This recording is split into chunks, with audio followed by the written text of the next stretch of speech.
Hi friends, this is UPSC Study with Aram. I am Aram Mishra. I am going to teach you SCERT Classic Geography Chapter 5. This is Part 2 hydrosphere. हमने starting से लेकर दक्षिण गंगोत्री मैत्री तक कर लिया था.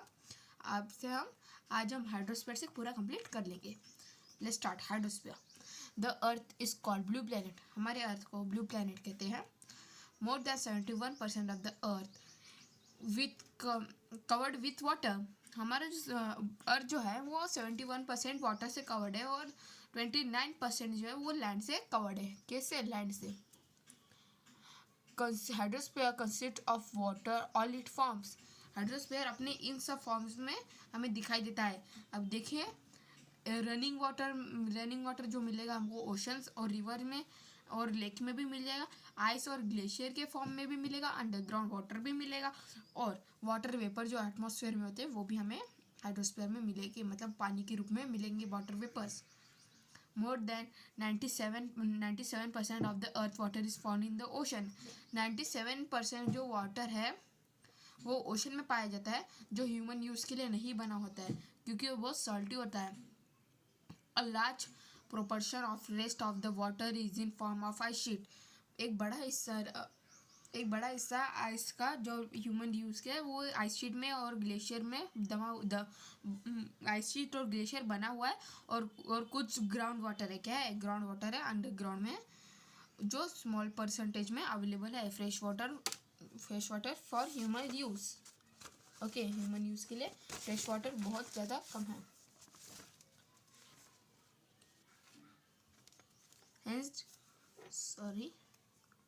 Hence depth side being blue planet.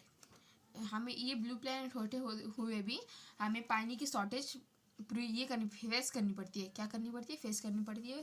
पानी की शॉर्टेज. ब्लू प्लैनेट है तभी भी. अब हम पढ़ेंगे ओशंस के बारे में. Ocean are the major part of hydrosphere. Ocean जो है वो मेजर पार्ट है हाइड्रोस्फीयर के. They are all interconnected. वो सब इंटरकनेक्टेड है, मतलब हर सब ओशन एक दूसरे से कनेक्टेड है. द ओशन वाटर्स आर अवेल्यूमेस in the three clips movement. Ocean water जो है वो थ्री क्लिप्स मूवमेंट बनाती है. उन्हें कहते हैं वेव्स, टाइड्स और ओशन करंट्स. क्या कहते हैं उन्हें? वेव, टाइड्स और ओशन करंट. आप इसको ये आपको केवीएस के क्वेश्चंस में भी पूछ सकते हैं. The 5 major oceans are the Pacific Ocean. देखिए, अब हम 5 मेजर ओशन बताऊंगा जो बड़े से छोटे ऑर्डर में लगे हुए हैं. पहला पैसिफिक ओशन. आपको क्वेश्चंस में भी पूछ सकते हैं, हाफ ईयरली में. पैसिफिक ओशन मेरे ख्याल से ईयरली में पूछेंगे. पहला पैसिफिक ओशन, सबसे बड़ा ओशन. दूसरा अटलांटिक ओशन. तीसरा इंडियन ओशन. और चौथा सदर्न ओशन. और पांचवा आर्टिक ओशन. ठीक है, याद कर लीजिए. पैसिफिक, अटलांटिक, इंडियन, सदर्न और आर्टिक जो ऑर्डर में है बड़े से छोटे के. The Pacific ocean is largest ocean. Pacific ocean जो है वो सबसे बड़ा ओशन है. It is spread over 1/3 of the अर्थ. ये 1/3 अर्थ क्या है? ये 1/3% स्प्रेड है अर्थ के. मरियाना ट्रेंच जो है वो डीपेस्ट पाथ ऑफ द अर्थ. ये जगह जो है वो डीपेस्ट पाथ है अर्थ की. मरियाना ट्रेंच जो हमें मिलेगा पैसिफिक ओशंस में. पैसिफिक ओशन में मिल जाता है. The Pacific ocean is almost circular in shape. Pacific ocean जो है वो सर्कुलर इन शेप में होता है, जो टच करता है Asia, Australia, North America and South America. हाँ, North and South America surrounded. इसी के इर्द गिर्द होते हैं नॉर्थ और साउथ अमेरिका, एशिया और ऑस्ट्रेलिया. आई थिंक, एक सेकेंड. हाँ, ऑस्ट्रेलिया करेक्ट है. Look at the map and find out the location of continent around the Pacific Ocean. Map की तरफ देखिए और कॉन्टिनेंट्स बताइए जो पैसिफिक ओशंस के इर्द गिर्द है. अभी तो बताइए हमने आपको. The Atlantic ocean. अब हम पढ़ेंगे अटलांटिक ओशन के बारे में. Atlantic ocean is the second largest ocean. Atlantic ocean जो है वो सेकंड लार्जेस्ट ओशन है इन द वर्ल्ड में. It is H shape. इसका जो शेप है वो एस जैसा दिखने वाला है. इस फ्लैंक्ड बाय, ये गिरा हुआ है नॉर्थ और साउथ अमेरिका से, वो भी वेस्टर्न साइड से, और यूरोप और अफ्रीका से वो ईस्टर्न साइड से. किससे? साउथ अटलांटिक ओशन जो है वो साउथ और नॉर्थ अमेरिका से गिरा हुआ है वेस्टर्न साइड से, और ईस्टर्न साइड से गिरा हुआ है यूरोप और अफ्रीका से. The coastal line of Atlantic ocean is highly indented. Coastal line जो वो अटलांटिक ओशन के वो इंडेंटेड है highly. This irregular and indented coastal line provide ideal location for natural Haber's and port. ये जो है हाईली इंडेंटेड इरेगुलर जो होता है वो प्रोवाइड करता है ideal location national nature harbours और पोर्ट के लिए. From the point of view of commerce, मतलब कोई व्यू पॉइंट कॉम्ब्रेंस के लिए. रीच द बस्टिस ओशंस, ये बस्टिस ओशन के नाम से इसका मैं बस्टिस ओशन नहीं इसीलिए ये बस्टिस ओशन है, वैसे इसका नाम अटलांटिक ओशन है. थोड़ी गलती हो गई मेरे ख्याल से. हाँ सेट कर लिया. The Indian ocean is only ocean named after the country. Indian ocean जो एक ऐसा ओशन है जो नाम रखा गया है कंट्री के ऊपर, वही है. और जो वो कंट्री है वो हमारी प्यारी कंट्री इंडिया. कौन सी है वो? हमारी इंडिया. इंडिया के ऊपर ये इंडियन ओशन नाम इसका रखा गया. The shape of ocean is almost triangle. Indian ocean का जो शेप है वो ऑलमोस्ट ट्रायंगल है इन द नॉर्थ. और नॉर्थ साइड में ये एशिया से घिरा हुआ है और वेस्ट साइड में ये अफ्रीका और ईस्ट अफ्रीका से घिरा हुआ है और ईस्ट साइड से ये ऑस्ट्रेलिया से घिरा हुआ है. तब नॉर्थ साइड से अफ्रीका, नॉर्थ साइड से एशिया, वेस्ट से अफ्रीका और ईस्ट से ऑस्ट्रेलिया. ऐसे ना थोड़ी प्रॉब्लम होगी. अब हम पढ़ेंगे सदर्न ओशन के बारे में. सदर्न ओशन के बारे में ज़्यादा दिया नहीं है. The southern ocean and circle and continent of Antarctica. जो सदर्न ओशन है वो एन सर्कल शेप में है जो कॉन्टिनेंट से जुड़ा हुआ है अंटार्कटिका से. एंड एक्सटेंड नॉर्थवर्ड, वो नॉर्थवर्ड से एक्सटेंड है, वो भी 60 डिग्री साउथ लैटिट्यूड से. 60 डिग्री साउथ लैटिट्यूड से. द आर्टिक ओशन, अब हम पढ़ेंगे आर्टिक ओशन के बारे में. The Arctic Ocean is located within the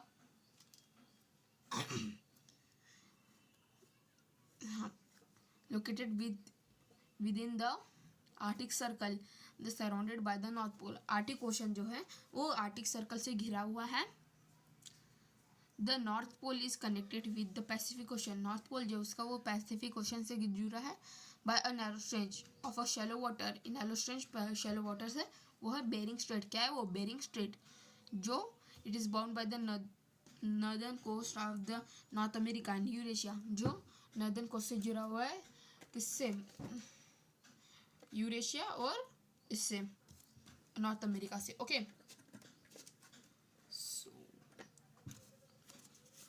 अब हम एटमॉस्फेयर के बारे में पढ़ेंगे. Atmosphere, the earth is surrounded by a layer of gas are called atmosphere. हमारा अर्थ जो है वो हमारा अर्थ जो है वो एक लेयर से घिरा हुआ है गैस के, उसे कहते हैं atmosphere. This thin blanket of air is an integral and important aspect of the planet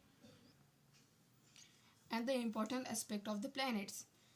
ये एक थिन ब्लैंकेट है एयर की जो इम्पॉर्टेंट है प्लैनेट और एस्पेक्ट्स के लिए. It's provide us the air. ये हमें एयर प्रोवाइड करता है जिससे हम ब्रीथ करते हैं और हमें ये प्रोटेक्ट करता है हार्मफुल रेज से जो सन से होते हैं. मेरे ख्याल से ये हार्मफुल रेज यूवी रेज के बारे है. ये यूवी रेज हमको सन रेज से बचाता है. आप तभी भी एक बार इसमें देख लीजिएगा गूगल पे. The atmosphere extend up the height of about 1600 kilometre. जो एटमॉस्फेयर है वो ऊपर तक जाता है 1600 किलोमीटर तक. The atmosphere is divided into 5 layers. Atmosphere जो है वो 5 लेयर्स में डिवाइडेड है बेस्ड ऑन कंपोजिशन. जो composition, temperature and other properties, जो कंपोजिशन, प्रॉपर्टीज और टेम्परेचर में डिवाइड है. This layer starting from the earth surface. ये लेयर अर्थ सरफेस से स्टार्ट होती है और उनके नाम ट्रोपोस्फियर हमारी जो पहली लेयर है. सेकंड लेयर हमारी स्ट्रेटोस्फियर, थर्ड लेयर मेसोस्फियर और fourth layer troposphere thermosphere and the last layer is exosphere. तो ठीक है, इसके नाम आप याद कर लीजिए. देखिए एक्सोस्फियर ऊपर से नीचे बता रहा हूँ. एक्सोस्फियर, थर्मोस्फियर, मेसोस्फियर, स्ट्रेटोस्फियर और ट्रोपोस्फियर. ठीक है. The atmosphere is composed mainly of nitrogen. हमारे जो एटमॉस्फेयर है वो नाइट्रोजन से ज़्यादा ये है, मतलब नाइट्रोजन इसमें ज़्यादा से ज़्यादा है एंड ऑक्सीजन, और ऑक्सीजन भी इसमें नाइट्रोजन ऑक्सीजन ज़्यादा से ज़्यादा है. विच मेक अबाउट 99%, जो 99% बनाते हैं of the clean dry air, जो क्लीन ड्राई एयर है. नाइट्रोजन जो है वो 100 में से 78% है और ऑक्सीजन जो है वो 21% है। And other gas like carbon dioxide, argon and other comprise 1% by volume. और बाकी सब जो मिला के है वो 1% है उनकी वॉल्यूम से। Oxygen is the breath of the life. ये ऑक्सीजन जो है जिससे हम जीते हैं, ऑक्सीजन जो है वो बहुत इंपॉर्टेंट होता है जिससे हम जीते हैं। while nitrogen help of growing the growth of living organism. जो नाइट्रोजन जो है वो लिविंग ऑर्गेनिज्म की ग्रोथ के लिए इंपॉर्टेंट होता है। Carbon dioxide to the present in the minutes. Carbon dioxide जो प्रेजेंट होता है मिनट्स के लिए, मिनट्स अमाउंट के लिए। It is important as the absorb heat radiation by the earth. हाँ, जो कार्बन डाइऑक्साइड है वो मिनट इसके प्रोवाइड होता है और ये हीट एब्जॉर्ब करता है, हीट रेडिएशन देता है जो हमारे प्लैनेट को गर्म रखता है और प्लांट की ग्रोथ के लिए ये एसेंशियल होता है। The density of the atmosphere varies with height. जो डेंसिटी है एटमॉस्फेयर की वो वेरियस हाइट की है।